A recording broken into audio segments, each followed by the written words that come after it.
Hey, this is Pastor Michael Urisha, and I want to invite you to hit that like and subscribe button and drop us a comment if you will. Don't forget to hit the notification bell so you receive all of our updates. God bless you. Come on, let's get to the Word.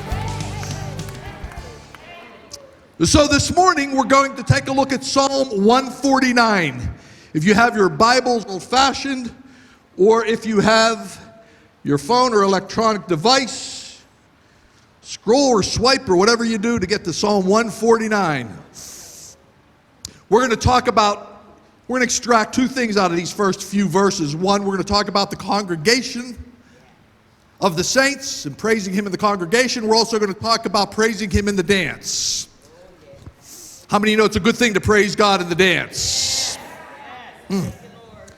All right, here we go. Psalm 149, right at verse 1, the Bible says, praise the Lord. Come on, somebody just shout that. Praise the Lord. Praise the Lord. Sing to the Lord a new song, His praise in the assembly of the saints. Yes. Let Israel rejoice in their Maker. Let the children of Zion be joyful in their King. Let them praise His name, here it is, with the dance. Let them sing praises to Him with the timbrel and the harp. For the Lord takes pleasure in His people. He will beautify the humble with salvation.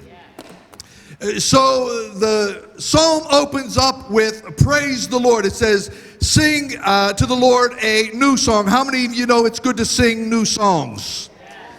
We don't need to be stuck singing 18th century old hymns. Somebody say amen. There's no more anointing on a 300-year-old song than a song that was written this morning.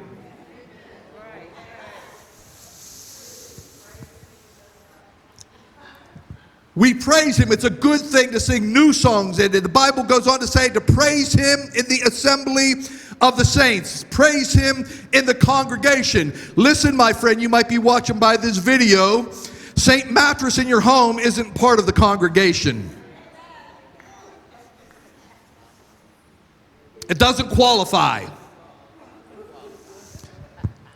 While YouTube, Facebook, Christian television, Christian radio are all good, and we thank God because we are reaching the masses. We are reaching millions of people around the world through our video broadcast, through these different platforms. But listen, saints of God, that should be your supplemental nourishment, not your main meal. So you're all here, so I want to speak to those who might be watching by this video.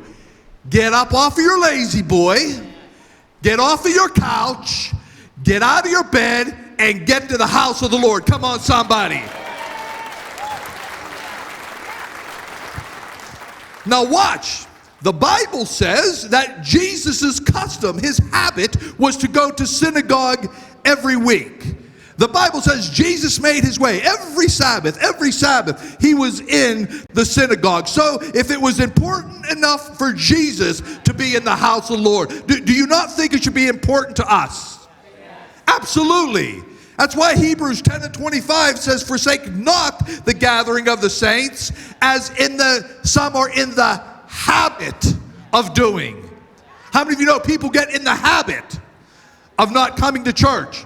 Listen, if you begin to miss church too much, eventually you will not miss church.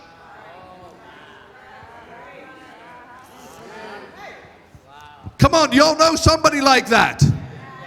That have bailed out because of some poor, I gotta watch what I say because we'll get flagged on the multimedia. You all know what I'm talking about. Break the habit. Break the habit. C19, you all know what I'm talking about? I need to talk in code here a little bit. Or the fear of it, did a whole lot more damage than you think. Did you know that 34% of churches nationwide in 2020 that closed never opened back up? They never opened. They never reopened. Which I heard one pastor say that may not have been a bad thing because they probably weren't faith-filled in the first place. They were fear-filled. Oh, you're a little quiet on me here, but that's all right. I'm gonna just continue to speak. The shutdowns were a spiritual attack on the church. Worldwide, it was the first time in history that the global church of Jesus Christ did not assemble. Why? Because there's power in unity. There's power when we come together. And the devil will do everything and anything to keep you out of this place. Oh, I hope somebody's hearing this morning. It was a spiritual attack. It created a spirit of laziness in the church I'm talking about. I'm not talking about the world. It created a spirit of lethargy. It has put a lot of saints into a spiritual stupor simply by drinking the Kool-Aid called fear that the propaganda media, power-hungry politicians, and the expert doctors were dishing out, and Christians were drinking it by the gallons. The other thing that C-19 did was that it began the separation of the wheat and the tares, the saints and the ain'ts, the faithful and the fearful. Saints of God, we were created for fellowship. We were created to be with one another. Let me give you two Greek words. The first one is koinonia. Koinonia is the fellowship. It's what's happening right here this morning. And listen, it's not by mistake that we have our break time when we greet one another. That's called koinonia. It's a good thing to hug on somebody. It's a good thing to love on somebody. You hear what I say? It's a good thing to hug. It's a good thing when we can cry with one another, when we can laugh one another, when we can eat with one another, when we can dance one another, when we can enjoy one another. That's what we're called to. The koinonia.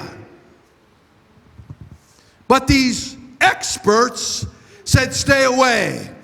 The second word is ecclesia, which is translated in most Bibles today as the church. How many of you know church is not a building? Church is not a building. This building, my friend, is not the church. The church, the ecclesia, is a family. The ecclesia is a fellowship. The ecclesia is a kingdom. That's why Jesus said, upon this rock, I will put up a building. No, I will build my church. I will build my fellowship. I will build my kingdom, and the gates of hell will not prevail against my kingdom. So, saints of God, it's vitally important. The Bible says to praise Him in the assembly of the saints. I know you hear me quote this psalm all the time. 133:1 says, behold, how good and pleasant it is when brothers and sisters gather together in a unity. It's like the oil being poured down over Aaron, even Aaron's beard, down over his robe and his collar, all the way down to his feet. So in other words, the oil starts at the head, but then it flows over the entire body, so the entire body gets bathed in oil. Oh, I hope somebody heard what I just said there. Because we're talking about the Holy Ghost. When we come together in unity, God shows up and pours His oil out over everybody. My. Psalm 22 says God inhabits the praises, the Tehillah. It's the congregational praise. When we come together as one and we begin to praise. No. When praises go up, blessings don't come down. No, the blesser comes down. Psalm 22. He takes His rightful throne when the church comes together, when the assembly comes together, when the ecclesia comes together, and we begin to hallelujah. We begin to yada. We begin to do our little two-step. Come on, church. God inhabits. Listen, there's a different dynamic about being in the presence of other worshiping saints with the same purpose. when we join our hearts together, when we raise our voices with one voice. We don't need big screens, skinny jeans, and fog machines. We don't need to fabricate the presence of a holy God, because when we come together, he promises us that his glory is going to fill the temple. So we should be living a life of Hallel. Hallel is not a word, my friend. All week long, we should be praising God, but when we get together on the weekends, it should be a grand celebration of Jesus. We should be coming here with great expectation. Watch this. If one could chase 1,000, two can chase 10,000. How many can 20 chase, or 30 chase, or 100 chase?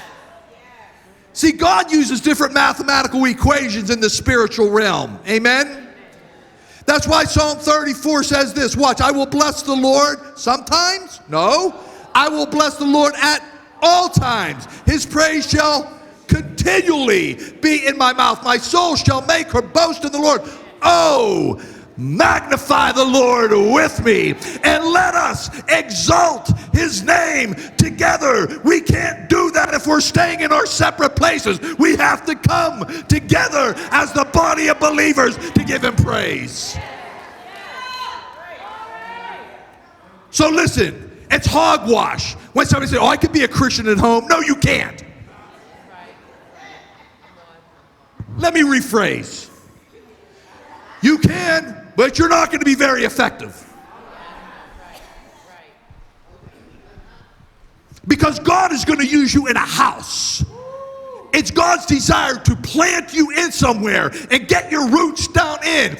God wants you to be amongst a support system. We are most commonly referred to in the New Testament as sheep. Let me give you just a quick lesson on sheep. Most sheep aren't very bright. A sheep has no homing device. So when he gets lost, he doesn't even know how to get home. A sheep has no defense mechanism. When a lion comes after a sheep, what's he going to do? Bah. It can't run away. They're not fast enough. The sheep's strength is in the flock with the shepherd. Come on, somebody.